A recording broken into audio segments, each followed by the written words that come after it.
ആത്മകഥാ വിവാദം ഇങ്ങനെ തിളച്ചുമറിയുമ്പോൾ വയനാടും ചേലക്കരയും വിധി എഴുതുകയാണ്. ഉച്ചവരെ മികച്ച പോളിംഗാണ് രേഖപ്പെടുത്തിയത്. വയനാട് മണ്ഡലത്തിലെ പല പോളിംഗ് ബൂത്തുകളിലും വോട്ടർമാരുടെ നീണ്ട നിര അനുഭവപ്പെട്ടു. ചേലക്കരയിലെ പോളിംഗ് ശതമാനം 50 കടന്നു. LDF സ്ഥാനാർത്ഥി UR പ്രദീപും NDA സ്ഥാനാർത്ഥി K ബാലകൃഷ്ണനും വോട്ട് രേഖപ്പെടുത്തി. തെരഞ്ഞെടുപ്പിന്റെ സമഗ്രമായ വിവരങ്ങളുമായി വയനാട് നിന്നും റിയാസ് KMR ആദ്യം ചേരുന്നു.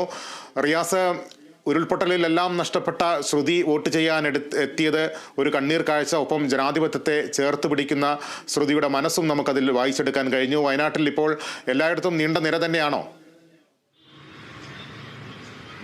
ലിബീഷ, തീർച്ചയായും ശ്രുതിയുടെ ആ ഒരു മനസ്സ് തന്നെയാണ് നമ്മൾ എടുത്തു പറയേണ്ടത്. സമ്മതിദാനാവകാശം പൗരന്റെ എത്രമാത്രം വലിയ അവകാശമാണ് എന്ന് തെളിയിക്കുന്നതാണ് മുണ്ടക്കൈ ചൂരൽമല ഉരുൾപൊട്ടൽ ദുരന്തത്തിൽ എല്ലാം നഷ്ടപ്പെട്ട ശ്രുതി അല്പസമയം മുൻപ് ചൂരൽമലയിലെ ബന്ധപ്പെട്ട് ഏർപ്പെടുത്തിയ പോളിംഗ് ബൂത്തിൽ, മേപ്പാടിയിലും സെന്റ് സെബാസ്റ്റ്യൻ ചർച്ചിലുമൊക്കെയായി ഏർപ്പെടുത്തിയ ആ പോളിംഗ് ബൂത്തിലേക്ക് അവർ വോട്ട് ചെയ്യാൻ എത്തി എന്നുള്ള അവരുടെ ആ വലിയ മനസ്സ്, അത് നമ്മൾ എടുത്തു പറയേണ്ട കാര്യമാണ്. ഒരുപക്ഷെ നമുക്കിനി ഒരു ജനാധിപത്യ പ്രക്രിയയുടെ ഏറ്റവും വലിയ മാതൃകയായി ശ്രുതിയുടെ ഈ ഒരു വോട്ടിങ്ങിനെ നമുക്ക് കാണാൻ സാധിക്കും.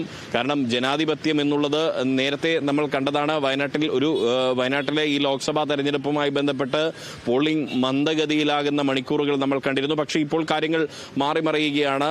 വോട്ടിംഗ് പെർസെൻറ്റേജ് വീണ്ടും സജീവമാകുന്ന ഒരു രീതിയാണ്. വോട്ടിംഗ് ശതമാനം അത് 57% കടന്നിരിക്കുന്നു. വോട്ടിംഗ് ശതമാനം അവസാന മണിക്കൂറുകൾ പിന്നിടുമ്പോൾ ഒരുപക്ഷെ അത് 75 കടക്കുമോ എന്നുള്ള ഒരു ആശങ്കയുണ്ട്. 70 കടക്കുമോ എന്നുള്ളത് നേരത്തെ ആശങ്കയുണ്ടായിരുന്നു.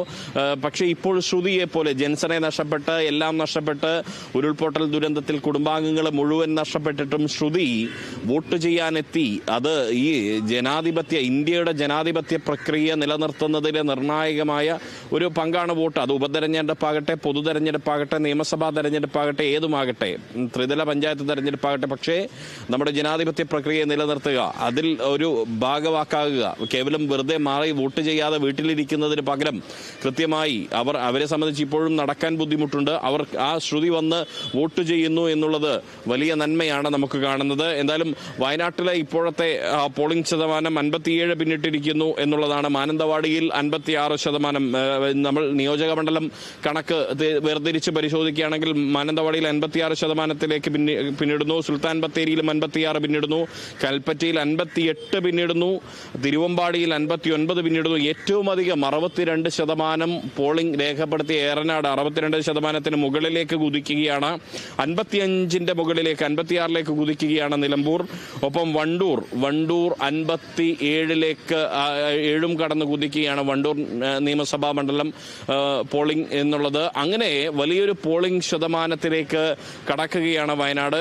അത് ഈ ഒരു വരുന്ന മണിക്കൂറുകൾ കൂടി ഇതേ സജീവത തുടരുകയാണെങ്കിൽ അത് 75-ന് മുകളിലേക്ക് കടക്കുമോ? കഴിഞ്ഞ തവണത്തെ 2024-ലെ പൊതു തെരഞ്ഞെടുപ്പിനേക്കാൾ വലിയ വോട്ടിംഗ് ശതമാനം ഉണ്ടാകുമോ എന്നുള്ളതാണ് ഇനി കണ്ടറിയേണ്ടത്. വോട്ടിംഗ് ശതമാനം കുറയുകയാണെങ്കിൽ സ്വാഭാവികമായും മുന്നണികളെ സംബന്ധിച്ച് വലിയ ആശങ്കയാണ്. അത് UDF-നെ സംബന്ധിച്ചും LDF-നെ സംബന്ധിച്ചും NDA-യെ സംബന്ധിച്ച് വലിയ ആശങ്കയാണ്. ഈ 16 സ്ഥാനാർത്ഥികളാണ്, കേരളത്തിന് പുറത്തു നിന്നുള്ള സ്ഥാനാർത്ഥികളാണ് ഏറ്റവും കൂടുതലുള്ളത്. 16-ൽ 11 പേരും പ്രിയങ്ക ഗാന്ധി ഉൾപ്പെടെ കേരളത്തിന് പുറത്തു നിന്നുള്ള ആളുകളാണ്. ഈ 16-ൽ മണ്ഡലത്തിന് പുറത്തുള്ളവരാണ്. ഒരു സ്ഥാനാർത്ഥി മാത്രമാണ്, R രാജൻ എന്ന് പറയുന്ന സ്വതന്ത്ര സ്ഥാനാർത്ഥി മാത്രമാണ് മണ്ഡലത്തിനകത്ത് വോട്ടവകാശമുള്ള ഒരു സ്ഥാനാർത്ഥിയുള്ളത്. മറ്റുള്ളവർക്കെല്ലാം മണ്ഡലത്തിന് പുറത്താണ്. അങ്ങനെയുള്ള സ്ഥാനാർത്ഥികൾ മാത്രമല്ല, നിരവധി സവിശേഷതകൾ ഉണ്ടായിരുന്നു. ഒരു കടുത്ത പോരാട്ടമായിരുന്നു ഇത്തവണ നടന്നത്.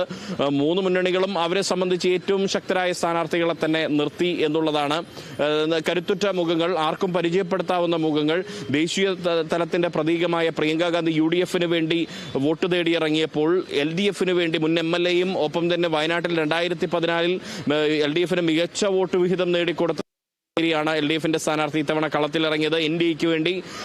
അതായത് മത്സരിച്ച ഇടത്തെല്ലാം മികച്ച പോരാട്ടം കാഴ്ചവെച്ച നവ്യ ഹരിദാസ് എന്ന് പറയുന്ന യുവമുഖ മോർച്ചയുടെ സംസ്ഥാന ജനറൽ സെക്രട്ടറിയാണ് ഇറങ്ങിയത്. അങ്ങനെയുള്ള വലിയ ഒരു പോരാട്ടം തന്നെയാണ് ഇത്തവണ നടന്നത് എന്ന് നമുക്ക് വ്യക്തമാകും.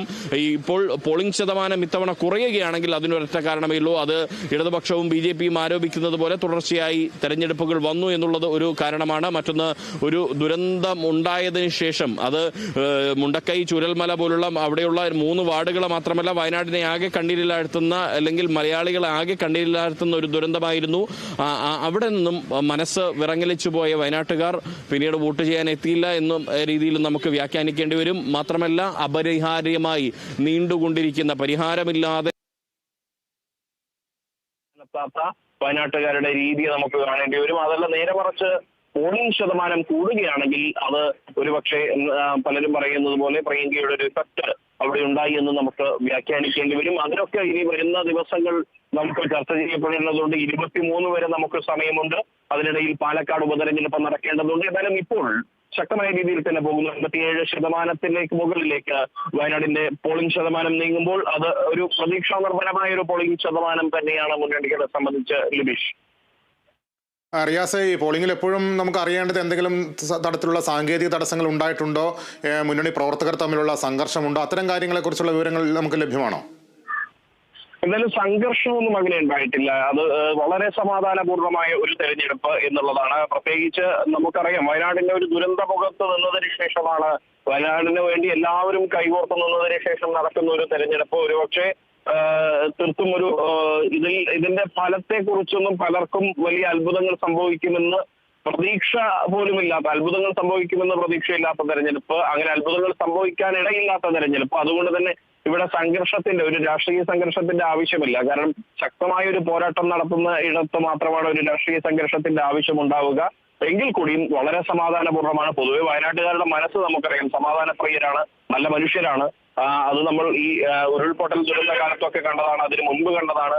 ആ മനുഷ്യർ പൊതുവെ നല്ല മനുഷ്യരായതുകൊണ്ട് തന്നെ അത്തരത്തിലൊരു സംഘർഷത്തിലേക്കൊന്നും ആരും നീങ്ങിയിട്ടില്ല എന്നുള്ളത് ഏറെ ആശ്വാസകരമായ ഒരു കാര്യമാണ്. പക്ഷേ തുടക്കത്തിൽ ചിലയിടങ്ങളിൽ, ചില ബൂത്തുകളിൽ വോട്ടിംഗ് യന്ത്രങ്ങൾക്ക് ചില തകരാറുകൾ സംഭവിച്ചതുമൂലം വോട്ടിംഗ് അരമണിക്കൂറൊക്കെ നിർത്തിവെക്കേണ്ടി വരുന്ന ഒരു സാഹചര്യം ഉണ്ടായിരുന്നു. പക്ഷെ അത് കൃത്യമായി ഇടപെട്ട് തെരഞ്ഞെടുപ്പ് ഉദ്യോഗസ്ഥർ അവിടെ പരിഹാരമുണ്ടാക്കുകയും പകരം പുതിയ സംവിധാനങ്ങൾ ഒരുക്കുകയും ചെയ്തു. അങ്ങനെ വോട്ടിംഗ് കൃത്യമായി തന്നെ നടപ്പിലാക്കാൻ കൊണ്ടുവരാൻ അവർക്ക് സാധിച്ചു എന്നുള്ളതാണ് അവരുടെ ആ ഒരു കൃത്യമായ ഇടപെടൽ.